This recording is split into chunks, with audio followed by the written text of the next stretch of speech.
प्रधानमंत्री नरेंद्र मोदी ने 3 कृषि कानून वापस लेने का जब से ऐलान किया, उसके बाद से एक नया युद्ध क्षेत्र सजने लगा और जगह जगह ये तय करने की कोशिश होने लगी कि कौन हारा कौन जीता। और इसके पक्ष में सबने अपने अपने योद्धा उतार दिए मैदान में कि भाई दूसरे को हारा घोषित करो। मुझे लगता है इस मसले को देखने का ये ठीक नजरिया नहीं।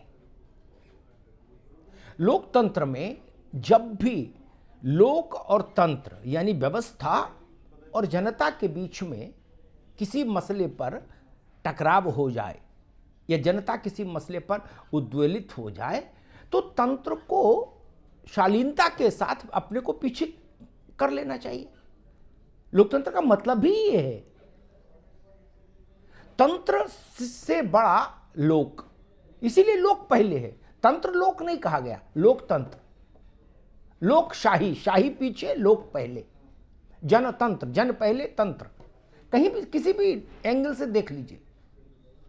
तो मुझे लगता है कि इसमें तर्क वितर्क इसलिए खोजना कि जय किसकी पराजय किसकी मसला नहीं। एक बड़ा आंदोलन चल रहा था देश भर में, किसानों के बीच में यह मसला था। सरकार पीछे हटी, अच्छी बात है, हटना चाहिए था। भाई जो चीज जिसके लिए आपने बनाई, आप कह रहे हैं वो उसकी सेहत के लिए अच्छी है। अब जिसको वो चीज खानी है वो कह रहा है कि जी ये चीज मुझे सेहत को नुकसान पहुंचाएगी, तो जबरिया खिलाएंगे क्या? इन कृषि कानूनों का कुछ कुछ ऐसा ही हाल था। सरकार कह रही थी कि ये आप किसानों की जीवन शैली को बदल देंगे, उसके जीवन स्तर में बदलाव आ जाएगा। किसान कह रहा था कि ये डेथ वारंट है हमारे लिए। तो स्वाभाविक है किसान जो कह रहा है उस चीज को प्रवेल करना चाहिए। और एक ये जो धारणा बन रही है ना, या बनाई जा रही है कोशिश करके कि शायद इसके पीछे जो देश तोड़ने की कोशिश हो रही थी इस आंदोलन के जरिए या इस आंदोलन की आड़ में, और राष्ट्र विरोधी कुछ मामले थे, गतिविधियां थी, इस तरह के तर्क ठीक नहीं। वो देश का माहौल खराब करेंगे। कहां देश विरोधी साजिश हो रही, कहां कौन देश तोड़ रहा? जो किसान हैं वो इस देश के लिए ही हैं और सरकार भी देश के लिए है। सरकार कहां से आती है? जनता के वोट से आती है। तो जनता के द्वारा चुनी हुई सरकार भी देश के लिए, और जनता तो खुद ही देश है। देश क्या? देश कोई किसी इमारत का नाम तो नहीं, ना किसी किताब का नाम हो सकता है देश, ना किसी संस्था का नाम हो सकता है देश। देश तो 135 करोड़ लोगों का नाम है ना, उनका एक साझा चेहरा है भारत। तो मुझे लगा कि इस मसले पर भी बात होनी चाहिए कि ऐसा प्रचार ठीक नहीं देश की सेहत के लिए।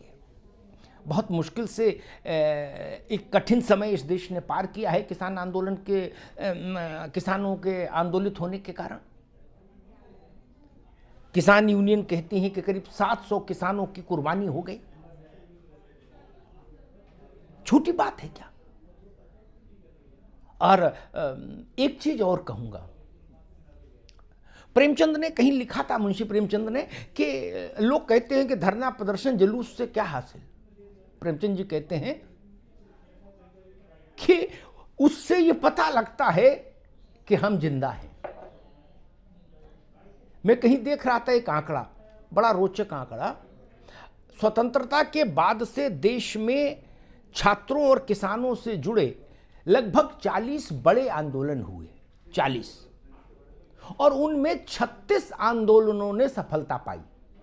यानी आप स्ट्राइकिंग रेट देख रहे हैं आंदोलन का, सफलता की दर देख रहे हैं, 40 में से 36 में सफलता। इससे क्या साबित होता है? इससे 3 बातें साबित होती हैं। एक राष्ट्र के तौर पर हम जिंदा हैं, एक समाज के तौर पर हम जिंदा हैं, और लोकतंत्र और लोकतांत्रिक मूल्य भारत के डीएनए में समाहित हैं। इसलिए 40 में से 36 बड़े आंदोलनों में आंदोलनकारियों को जीत मिली। और ऐसे किसी भी आंदोलन से न कहीं देश को खतरा हुआ, न कहीं भारत माता के माथे पर कोई दाग लगा, क्योंकि वो सब आंदोलन भारत के आम जन के ही थे। इसलिए मैं कहता हूं, आंदोलनों का भी एक योगदान होता है किसी भी समाज को जीवंत बनाए रखने में, किसी भी राष्ट्र को जीवंत बनाए रखने में। इस दृष्टि से भी आंदोलनों को देखा जाना चाहिए। नमस्कार।